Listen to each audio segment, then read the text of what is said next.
not going fast, I might as well not be alive.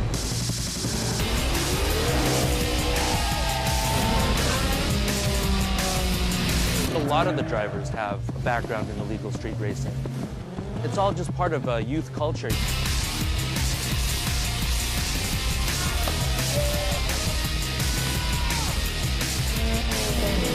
As the culture has moved on, they've also wanted to compete at more and more of a higher level against better and better racers. The street racers are actually moving off the streets and onto tracks and organized events.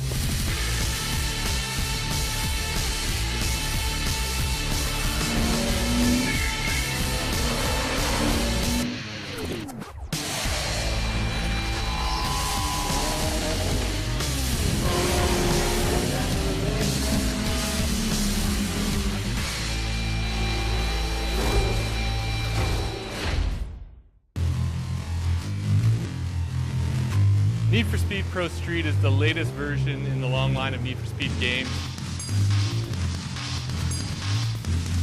This game is focusing on an upcoming evolution of street racing where it's becoming more legitimized. The street racers are actually moving off the streets and onto tracks and organized events.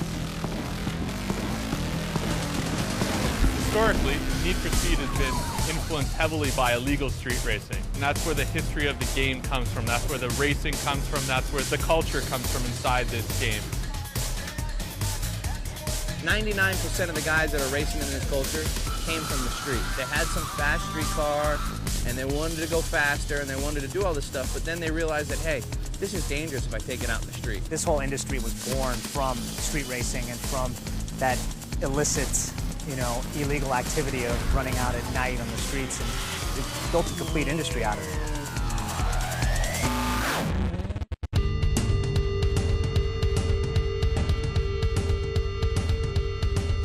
So a lot of the inspiration from our game has come from, the excitement and the energy around drift racing.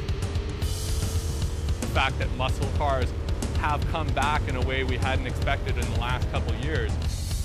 The import tuner drag scene, and also the new forms of grip racing that are coming out from the tuner scene.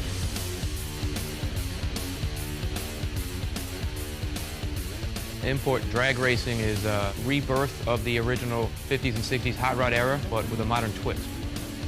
Fuel-injected cars that you can get good gas mileage on and control them, but still drive them on the streets and still make outrageous horsepower with them. It's really the foundation of this import or tuning culture. Somewhere in the mid-90s, all these import cars became really, really cool. In terms of the history of the sport, if you look at the most famous makes and models, the Honda Civic was the car of choice, and there's an entire aftermarket industry devoted just to this vehicle. When I drag raced, there's nothing like that 7 seconds. We're hammering down that track from 0 to 200 mile an hour in 7 seconds. You're basically fighting for your life going down the track, and you've only got a few feet on each side, and you've got a car that's blazing. The tires are just on fire. It doesn't want to go straight. It wants to go right. It wants to go left. I mean, I've tried jumping out of airplanes. I've tried everything to get that rush, and there is nothing that comes close to that. It's just awesome.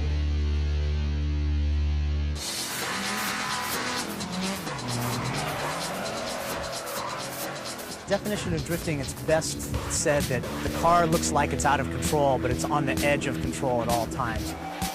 It's not about checkered flags, not about finish line. It's not even about who the fastest is. It's based on 4 criteria: speed, angle, line, overall excitement, coming fast, coming sideways, coming throwing smoke. And you get the crowd hyped, you get the judges hyped, you're going to move on. どういう一つのフィギュアスケートみたいなものなので、エンターテインメント、そういう楽しく見てもらえるっていうので、違うものだと思うので。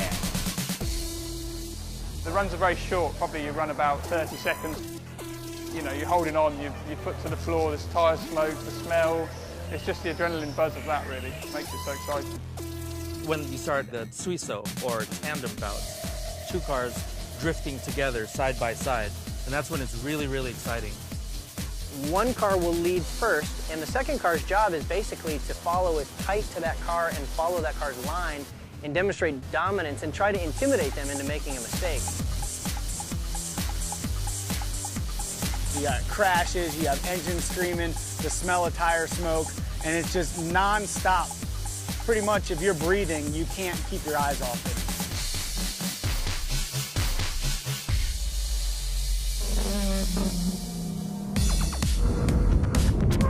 For someone who's unfamiliar with racing, grip racing is actually the anathema of drift racing. The focus is to go around the track as quickly as possible without losing traction. With drifting, it's not necessarily about how fast you go, it's how well you look when you're keeping the car at the edge of control. Grip racing is more about control. Frankly, it's a blast. You know, you get speed in grip driving that you never get when you're drifting. Drag racing is a super adrenaline rush that gives you a quick burst. Road racing will take that burst and will extend it over a longer period of time and kind of trickle it out to you. The major grip racing event is called time attack, which is fastest lap around the racetrack wins. Time trialing is really guys building badass road race cars and seeing how fast they can get the car around the track by themselves. They're all on track at the same time, but they're not racing against each other, like in a normal racing sense. They're actually out just battling against the clock. And that's it, simple as. They absolutely have to squeeze 100% out of the car in that short amount of time. The tires only need to last a couple laps. The driver only needs to last a couple laps. It gets the driver to drive way over the car's natural abilities, jumping curbs and much more violent form of road course racing. Brutal on machines, on drivers. It's the real test.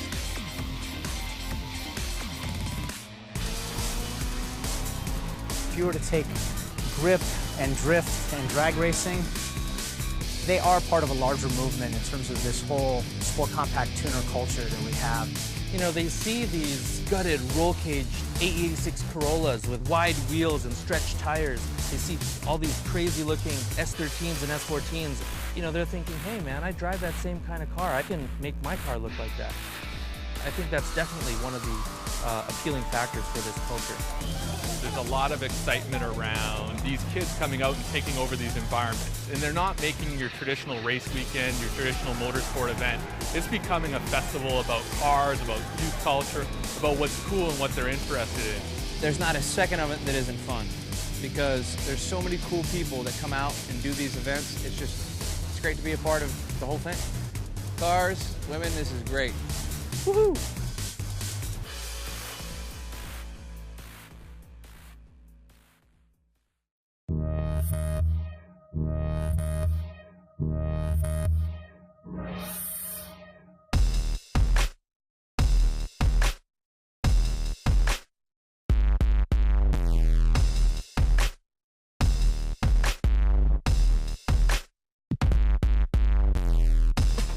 I myself have participated in illicit street racing. Wait a second. It's true. Don't say that out loud. It's true. And, you know, I'm not really proud of the fact. Ouch. But Mom's gonna hear this, you know. Well, she probably knew anyhow. I think we took her to the races several times in Brooklyn. I'm sure most people start on the street because it's the cool, it's simple, it's let me go hang out with my guys and do some car-related stuff. Drifting was really, really popular in Japan when it was right at its peak. I would just go watch, like 13, 14 years old. The day I turned 16, I got a 91 Honda Civic. Took my driver's test, got my license, went to my buddy's house, lowered it that same day, went out to the street races in Long Beach that same night. Everyone we meet, all the drivers, most of them come from a street racing past. They have stories they'll tell you about some illegal run they did down a highway or one of their best drag races they did out in the street. Everywhere we went was a race. You go somewhere, it was a race to get home, a race to get to the track, anything. So a lot of times we broke our cars on the way, up or back, you know, because we were running the engine so hard. We would do this thing called the figure eight. We basically have these off-ramps in this highway that was configured like a big figure eight. One guy would go first and the other guy would follow. Whoever comes back first is the winner. I used to be a valet for like a nicer, higher-end hotel, so they had a lot of nice, high-end cars that used to come in. I'd take it out, kind of do a little test drive, Porsches and stuff like that. Blast through the whole street sideways, just smoking up the whole street. I got a car, got into it on the little amateur spots, like parking lots. Once I got a little better, 17, 18 years old, I started going in the line with all the Japanese guys in the pretty hardcore spots. And somebody came up with this thing called mirror tag, you know? You're on the expressway and all of a sudden you just hear this boom! And somebody comes and just hits their mirror on your mirror. And this is stuff, I'm talking like going really fast. So you don't even expect it. You're just kind of like about to fall asleep on the way home. You're driving, next thing you know, it's like bam! Sometimes a mirror will break.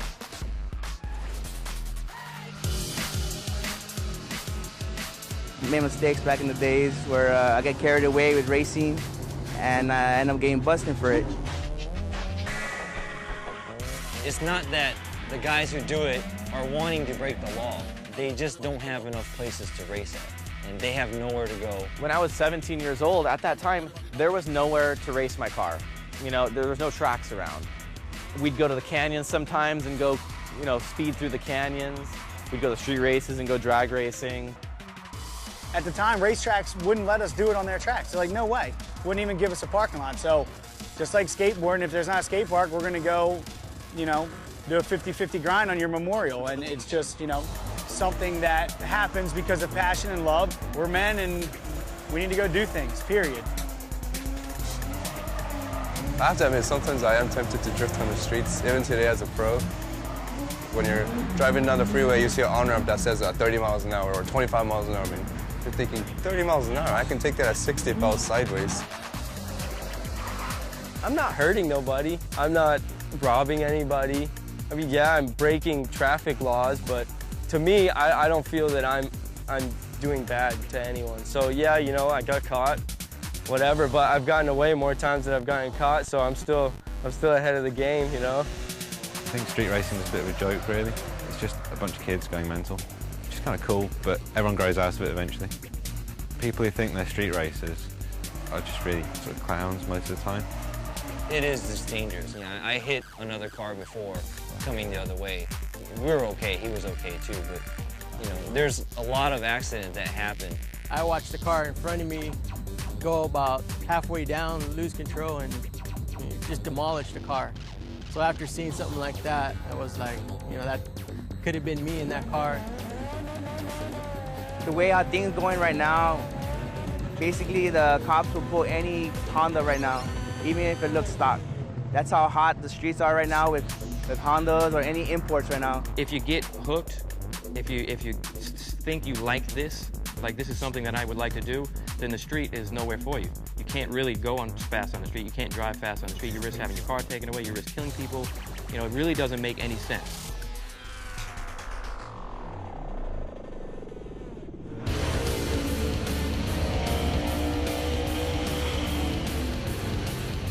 Operation Speeding Ticket was created in conjunction with our partnership with Irwindale Speedway. We were trying to think of a way to enhance exposure to the legal venue. Officers go out with a ticket book that looks just like a citation, and it's a $20 voucher to come race here any Thursday night. It's a street legal program where anybody can bring their car out to our property. We'll do a safety tech on it. If it passes safety tech, you can come out and run your car up and down the drag strip all night long. If you have a driver's license and it's your mom's grocery getter, or, you know, anything that has a motor and it's legal to run on the strip, you can run it. If you look at it on any given day, it doesn't look like much. It's just this little strip of pavement with a tiny grandstand off to the side of a parking lot. But on Thursday nights when they have their drag racing events, it completely transforms the place, where you just have literally hundreds of cars come in there. We're usually averaging about 250 race cars every Thursday night, and depending on the weather, you're going to get a couple thousand spectators here. That's legal street racing. I mean, it doesn't get any better than that.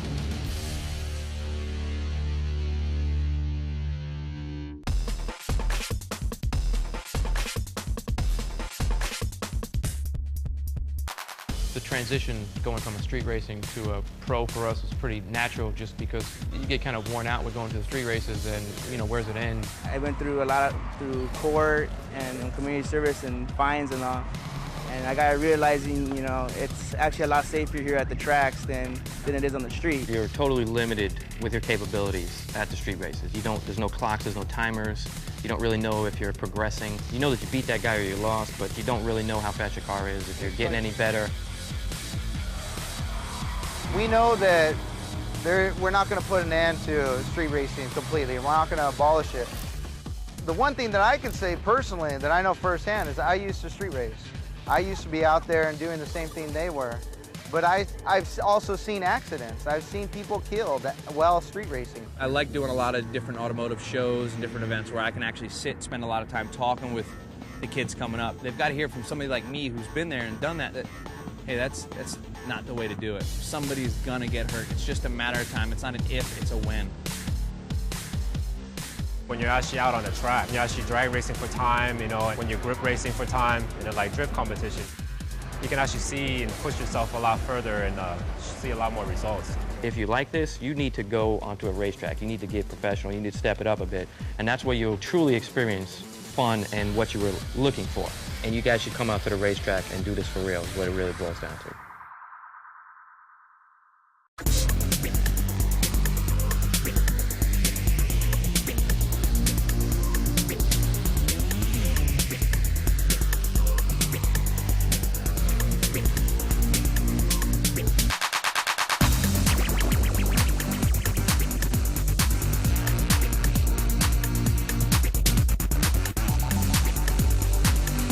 If you look at this entire tuning scene, everything comes from Japan. All the trends start in Japan. Everything in terms of the technology, in terms of the manufacturing, comes from the Japanese manufacturers. In the early 70s, there was these street tribes, and they called them bosozoku. They were kind of looked upon as the guys that make the trouble. They're out there, racing or drifting or making a lot of noise in the streets. They were drag racing those cars even back in the 70s and 80s, but they weren't import cars to them. To them, those are their domestic muscle cars, the old Corollas and Skylines and Datsun 510s and 240Zs. It developed again in the early 80s. The tuner shops would bring their cars out on Friday nights to the areas. Daikoku, which is Rainbow Bridge in Tokyo, which is the center of the Wangan events. And they time themselves going around the highway loop, and they just run in the middle of the night. 湾岸はやっぱり危険なもんで、やっぱりたまに死ぬ人もいるし、だんだんそれがドリフトに移行していきました。 Going up to the toge or mountain passes, people would just start, the winding roads. That's where they would start to go before there were any organized events.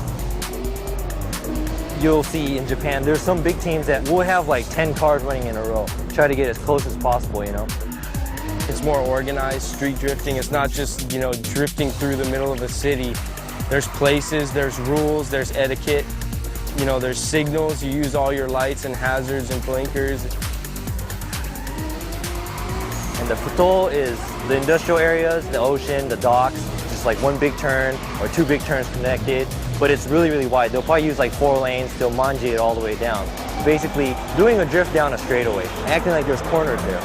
A lot of places that don't have spaces or a lot of corners, if you have a wide enough straightaway, you could do it. We've been driving toge for a while, raced around for a while. But after that, we started going to tracks because they had events, track days, contests. The largest pro series and the main pro series is the D1 Grand Prix. That has the best drifters in the world competing in it. Drifting, obviously, it started in the hills of Japan. There were people that had the foresight to turn it into a series in Japan, and then it came stateside.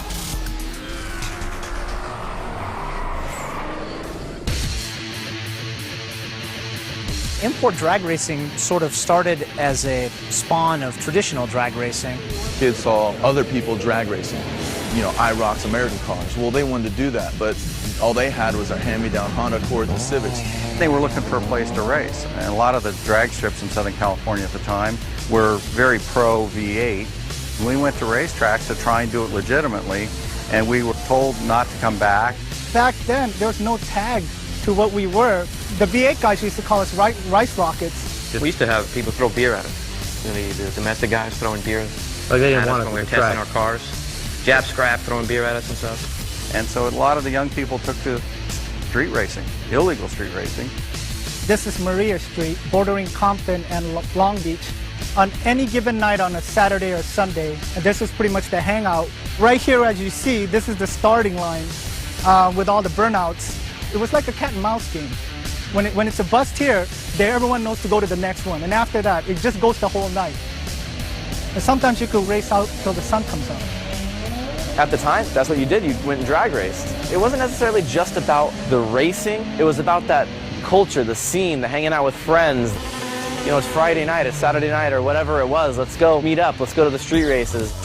It is like car nirvana. There's a street in Brooklyn, and you got to know how to get there, and it's in the middle of nowhere. And when you just turn this one corner, and it just opens up, and there's hundreds of cars and bikes. Hundreds of cars. A lot of these street racing spots are not new spots. They've been around for 20, 30 plus years. The hot rod guys were racing out there, you know, long before we were.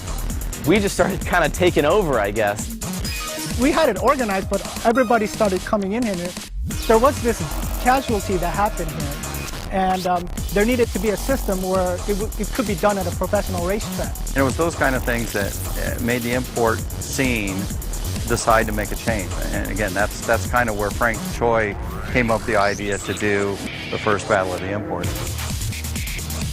The first event was in 1990. Guys came in, everybody brought their stuff. It didn't matter if you were rear-wheel drive, all-wheel drive, front-wheel drive, everybody was lumped in together. But it really made people see what the potential was. He did one once a year, and it was huge. They would have tens of thousands of people show up. It was just our team and our group of people. It was fantastic. In the mid to late 90s, people in the USA first started to be aware of drifting and the scene in Japan. There was a small group of people who would buy these drifting DVDs and drift videos, and they would watch them and try to mimic the moves. They actually had a lot of drift competitions and mountain runs and stuff that they actually showcased videos. When I first saw it, I was like, dude, this is dope. Like when you actually slide in a car all the way through instead of like gripping through. It's a whole different style of driving that's cool. There were pockets of guys, very exclusive guys, that was drifting. They pretty much did it in a very local, underground manner. Drifters didn't get much respect from the racing community. You know, as much as we tried to get on the racetrack, it took years and years for us to be able to rent the tracks and get legal venues to run on. When it first became big and where it was widely recognized was when we did the Falcon Drift Show-Off in 2003. Jim Lau and Ryan Sage were the first ones to bring the D1 GP, organized Japanese drifting, to Irwindale Speedway. Now it's known as the House of Drift. They eventually branched off and started Formula D, which is the top North American series now.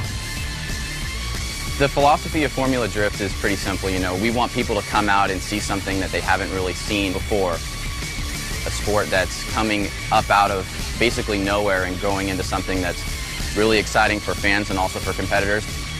I think people see that passion, and that's kind of what we shoot for.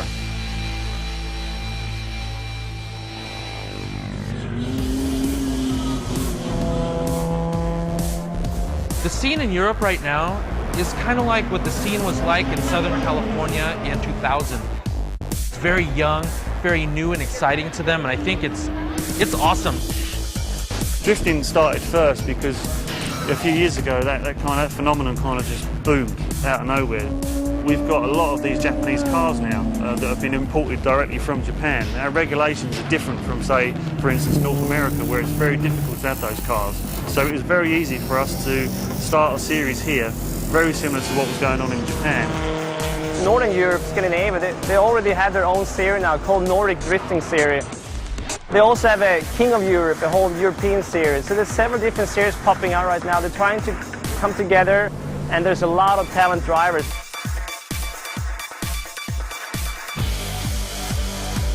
Europeans can definitely beat the top Japanese drifters. There's no reason why any of the drivers who are on the same level can't go over there and beat the Japanese. It's just a matter of right day, right time, right equipment. North American guys have a little bit of a chip on their shoulder, and the same thing with the European guys. The Japanese guys look at North America and they look at Europe with a little bit of an elitist view, where they feel like we're better than you guys, we started everything. 今はまだドリフトに関してはまだ日本だと思いますが、あと2、3年すると僕はアメリカのドライバーがもっと上に来るん違うかなと思います。The Americans and the Europeans are catching up, taking tremendous strides. If you look at drifting, time attack, drag racing, the Americans have surpassed the Japanese, in fact. It's growing by leaps and bounds. We've heard of events as far as the Virgin Islands. Australia is doing a lot of events. So it's moving quite around the world right now.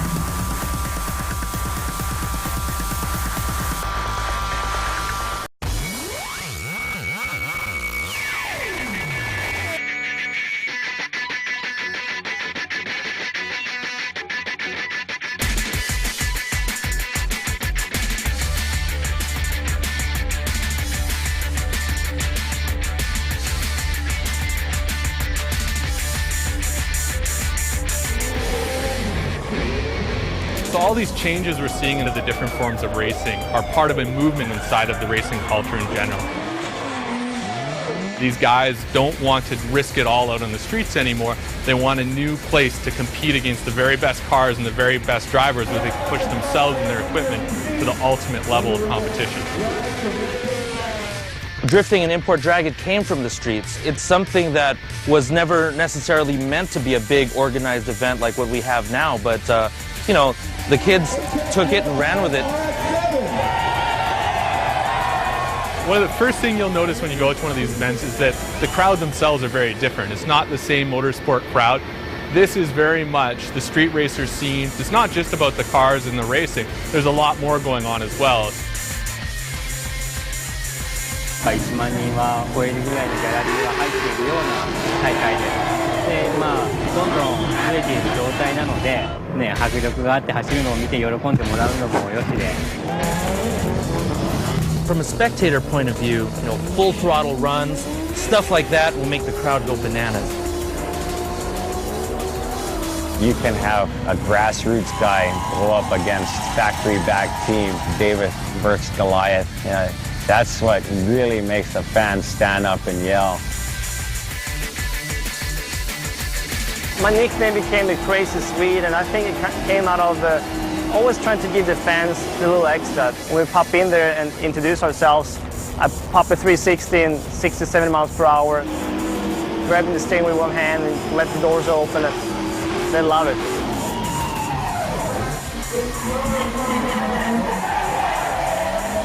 To actually see them thundering around the track, you know, and not one of them I don't think is under 400 or 500 horsepower. When you get a pack, it's amazing, just the noise and everything else. It's really intense.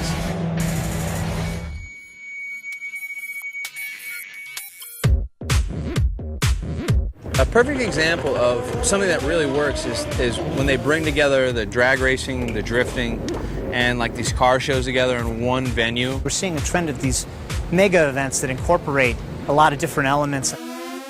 There's grip and drift and drag all at one event. And it's great for the fans because they could experience all these different events. 1 minute, you know, there's a car coming down at 100 mile an hour sideways and 30 feet of tyre smoke coming out the back of it. And then the next minute there's a 900 horsepower Evo coming thundering down. Everyone goes away with a smile on their face because they get to see something that they didn't really bargain on. You've got 15,000 plus people that all have similar interests, all at one spot, all doing what they're passionate about. Almost like a three-ring circus type of atmosphere where there's a car show in one area and there's jello wrestling in another area and bikini show. The sex appeal of the girls, all the models, the umbrella girls, like the Falcon girls are, you know, some of the hottest yet most down-to-earth models out there, you know. There's like all sorts of people lining up to get autographs from these girls.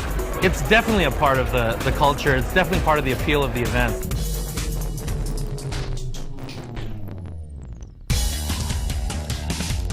At all our types of events, we encourage the fans into our pits, into the staging lanes, into places where they can learn and get involved.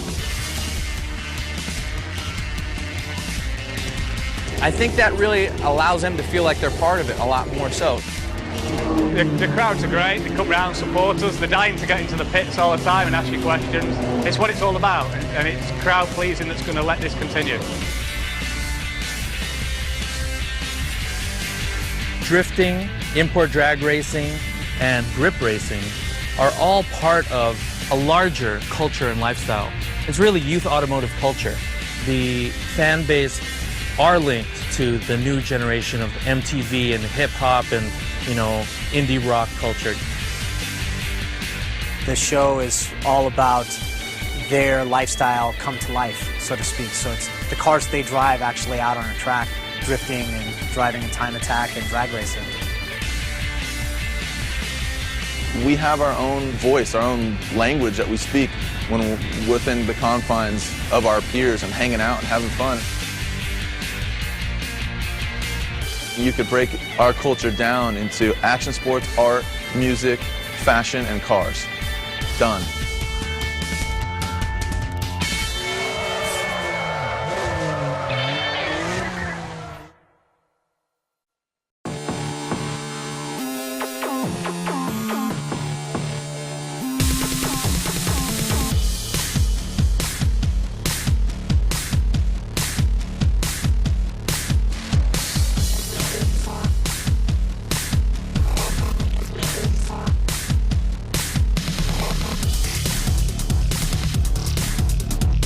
do what I do because we're the luckiest people to be able to do what we do. Some people look at me like I'm a nutcase. I mean, I'm building a 2,000 horsepower street car for myself because 1,000 wasn't enough. Yeah, I got problems, okay?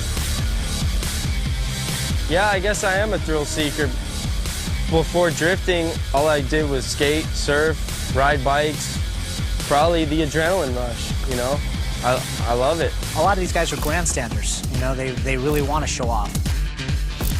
The opportunity to show off in front of a national, international audience is much more appealing than winning in front of a couple hundred people at midnight on a Friday night in some industrial area. Professional racing is a higher form of bragging rights, and the biggest reward is that final cup to win the whole series. It gets pretty heated. They'll never admit it, but you'll see the guys go back and forth between each other where there's no love lost between them once they get on the track. If you and I line up, it's on. You know, we're going to battle. You might be my boy, but when we line up, we're arch enemies, and I'm doing everything to lop your head off with my sickle at the light.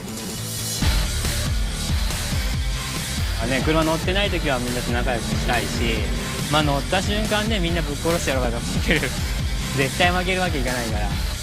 You know, when I get in the car, you know, I kind of start being more aggressive. I'm not yelling at myself in the car or yelling at them, getting heated. Everybody's like enemies, you know. That's kind of how I get excited and pumped, a more competitive edge. 友達同士で和気あいあい仲良くだと多分うまくはならないんで、やっぱ人を蹴落とすぐらいの気持ちがないとダメだと思いますね。That's probably one of the hardest things in the big show. They're still my friend until we get to the starting line. I wouldn't identify myself as a competitive person, to be honest with you, but I guess I am. To drive, to do this, to win, it's almost like it's part of our core being. The allure is added exposure, sponsorship, money that'll enable you to keep going and going faster, which is what you want to do. To be honest, the competitors don't really look at it as winning a national championship and winning in these accolades, but they look at it as beating the other guy, but there's just so much more pressure because there's so many more eyeballs on there. It's no longer show up, hey, who cares, just go for it. It's really focus. Mindset is everything. We have 60 good drivers on every given weekend, and any given weekend, those drivers can win. The most intense part of drag racing has got to be when you're at the line and you're waiting for the lights to drop. There's a lot of anxiety that happens at that moment. I try to stay relaxed. I do this because I enjoy it, not for any other reason. To do it for any other reason is just to kid myself. I'm here purely to have fun. So to get stressed, just ruin it. I started to do kind of Zen breathing techniques, which keeps my mind focused on just breathing. You get all these other second-guessing thoughts out of your head. I don't think there's any fear involved with what I do. What if what if I do this? What if I do that? I can't really think about the what ifs because I start to panic and then I won't be able to drive. So if you're scared, go to church. You know, you shouldn't be doing this stuff. I just like playing with other people's heads because I'm not a big believer in luck. I have a voodoo stick I keep in my car. When I'm at the line with people, like some of the big baller drivers, you know, I'll bust out the voodoo stick and they just get kind of weirded out, like, is this fool trying to do voodoo? Like, what is this guy doing?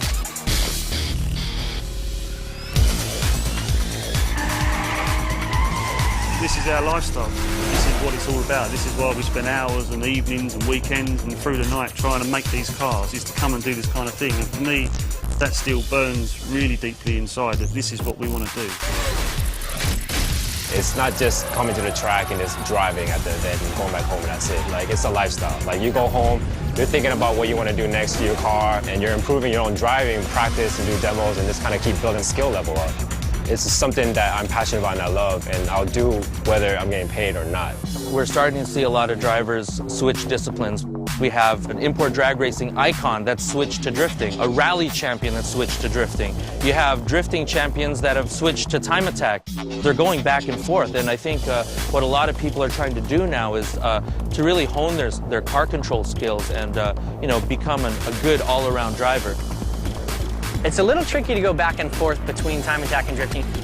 Even if I'm in a yellow Z time attack, I need to remember as I'm coming into a corner, you know, your third eye kind of sees this beautiful drift potential link through these corners on the time attack track, and you're like, oh my God, this would be so awesome. I'm getting fourth gear drifting through this. And you just have to say no. if I'm drag racing or drifting, I probably view the competition not as the enemy, but as the obstacle that I'm competing against. I'm assuming that they're going to do well, and I need to do better than they're going to do. We're just a bunch of young, crazy cats out here bringing some horsepower to burn the tires and go faster on the track. Whether it's a straight line, sideways, or just making a turn.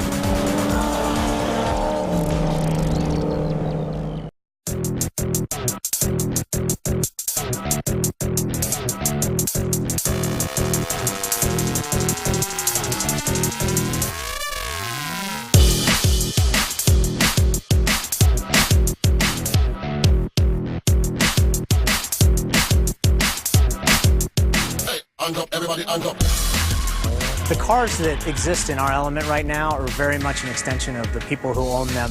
You could tell a lot about a person by the type of car that he drives. Style in the cars is huge for me. Yeah, we obviously just want to go out there and go really fast and hopefully try to win, but we want to look good while we're doing it too. People won't come and watch beat up banger racing, you know. It's got to be smart looking cars. People have got to look at them and go, wow, cool. In America, I would say it's Honda first, Nissans, Toyotas are right there. Japan, for drift, drag, and grip, there's only really a handful of cars. Nissan, Mazda, Toyota. The two biggest cars in drifting are a early 90s Nissan 240SX and a late 80s Toyota Corolla. And believe it or not, those are the best chassis. They're most neutral, most easiest to come by. Well, this is my car. This is a good example of an AE86 Sprinter Trueno. In the USA, it's called the AE86 Corolla GTS. It's the last rear-wheel drive Toyota Corolla. These are what are called Tomodachi stickers, and in Japan, Tomodachi stickers are something that the drift teams give to their friends. So each crew has a sticker. Putting these stickers on your car means that, hey, these are the drift teams I'm friends with. This is a Nissan S13. The American version, left-hand drive. We got a 2.0 full race manifold, 3071 turbine, AME wheels. I mean, this car is awesome. これがスカイライン GTR シグナルが作った車です。ドリフト仕様。もともと H ケースの、日本の全国大会でドラッグレースでも優勝したり、タイムアタックもやっています。今のパワーがだいたい650馬力。My car is a 1990 Toyota Chaser. I've always had funky cars, and to be honest, I don't like having the same car as everyone else. And for me, that's a big six-cylinder kind of barge, and I like it. Lower the car as much as you can, loud muffler, the car slammed, it just looks cool, you know. That's the basic drift style. If you got the wheels sticking out from the fenders are basically sitting on the tires, you know. If you go into something like a Time Attack, the two biggest cars right now are the all-wheel drive cars, the Mitsubishi Lancer Evolution and the Subaru WRX STI. Awesome platforms to start off with, handle phenomenal, and are just really easy to work on and friendly to modify. And you can pick them up pretty cheap, you know, 20-odd grand, you get yourself a 400 horsepower all-wheel drive car. I mean, that's tough to beat, and those cars are instantly fast if you know how to control them. You'll see Subarus out here with 700 horsepower, Zs with 650 horsepower, just fighting their way around a track. Cars that you see out on the street that tuning shops have built up into basically race cars, and they are insane. I started running Time Attack with this car here off the showroom floor stock. I mean, stock tires, brakes, suspension, and the car's evolved over the last year to what it is now. I do 10 drag races a year and around 8 road races. When I drag race, my car is a ruthless weapon and I exert force on it, and when I exert force on it, metal fatigues and it goes very fast. You know, if we could have gone back 10 years and taken a look what we're doing now, we'd go, no way, there's no way that's gonna work, dude. Look at that thing, the turbo's that big. Tires are this big, it's on the front. We're doing it. We talk about import tuning. It's not import tuning anymore. It's sport compact tuning because you have the American makes, Chevy, you know, you have Mopar out there. So it's evolved by leaps and bounds. When American cars first started popping up on the sport compact scene, a lot of people, myself included, were just rolling our eyes like, oh God, it's so lame. But now you have, you know, all these new cars coming out, all the Mustangs, and especially the new Camaro. That thing's badass. And the drivers who drive those cars are some of the top drivers in the sport, so they're proving that you could drift with just about anything. Here's my Ford Mustang, 5-liter Hasselgren built, 690 horsepower motor. It's got a 4-speed dog box, exit clutch. You can see the huge K&N filter. The Mustang is a rear-wheel drive.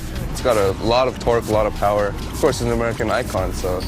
It was a tough decision, you know, do I get out of this nice little nimble car and get in this big heavy monster to compete with, you know, mainly Japanese-based cars? It was just something that I really was up for the challenge. There's nothing like that V8 screaming. The fans love it. I love it from the cockpit. Drifting is very unique because of the fact that we have, Nissan 240s competing against Ford Mustangs. European, American, Japanese. I like all kinds of cars. Now that they're bringing the domestic side in, they're bringing this whole new breed of cars that the Japanese guys don't see. So now the Japanese guys are interested in the American cars, like, wow, they can get that to drift? Like, who knew, you know? So it's cool.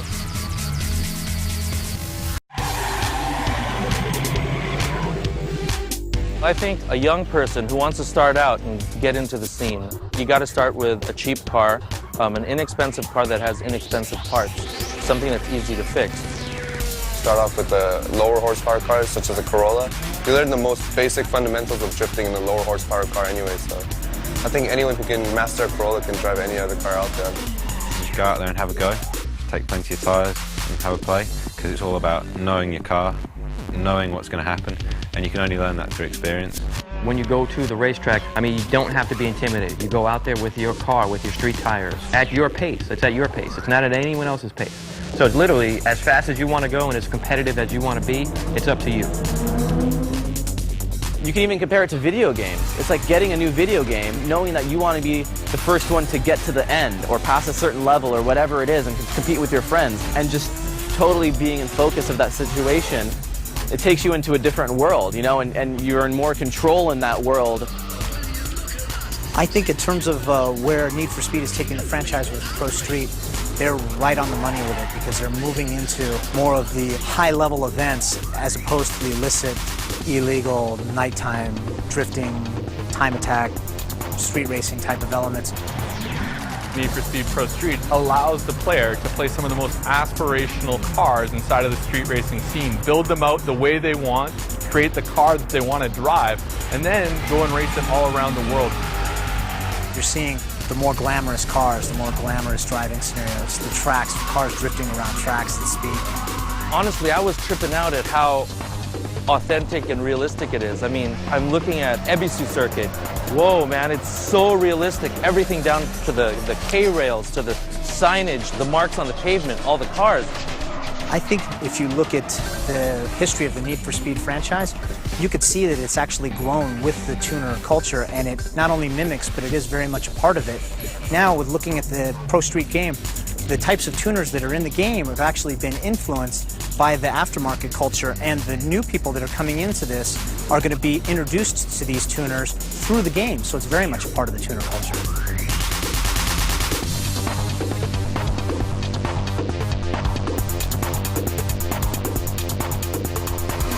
Titling the game ProStreet, it has a very actual appropriate connotation for what we're doing here. Not to be too cliche, but you could say that you could take the racer out of the street, but you can't take the street out of the racer. An entire industry was spawned from the street racing scene.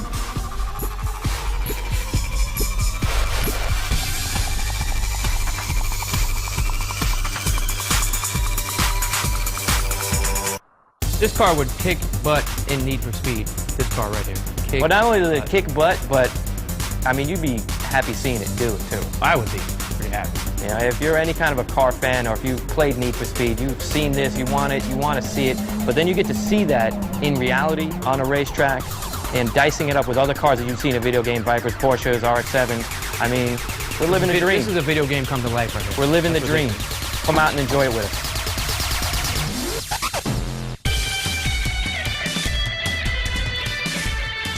I do think that this form of youth automotive culture is going to be the wave of the future.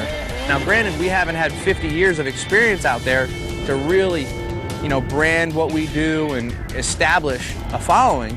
But if you look at how fast it's happening, it's awesome. You know, in Europe, they're going crazy over it right now. And in South America, New Zealand, Australia, Southeast Asia, it's here to stay, this type of racing, definitely. If I can help usher in the next generation of racers, tuners, builders, fans, that's what it's all about. I like to see those three disciplines at every event together, and just the whole culture as one all the time. Because if the whole culture is one all the time, we'll have strength unlike any other form of motorsports. I really feel that as the sport grows and lives, it's just going to blow up, and you know, there's nothing like it, and it's plain and simple. It's absolutely amazing. You know, I think they should turn drifting into WWF of motorsports. Give everybody a character. Make them come out and do backflips and wear a clown suit and go drift. It'll be entertaining. It'll be awesome. Ultimately, we want to create a culture that's here to stay forever. That means that we got to create good, honest racing that people want to watch, and it's fair for everybody. And the culture will just keep growing all by itself then. I'm just really happy to be a part of this, and this is what I want to do right now, so I'm doing it.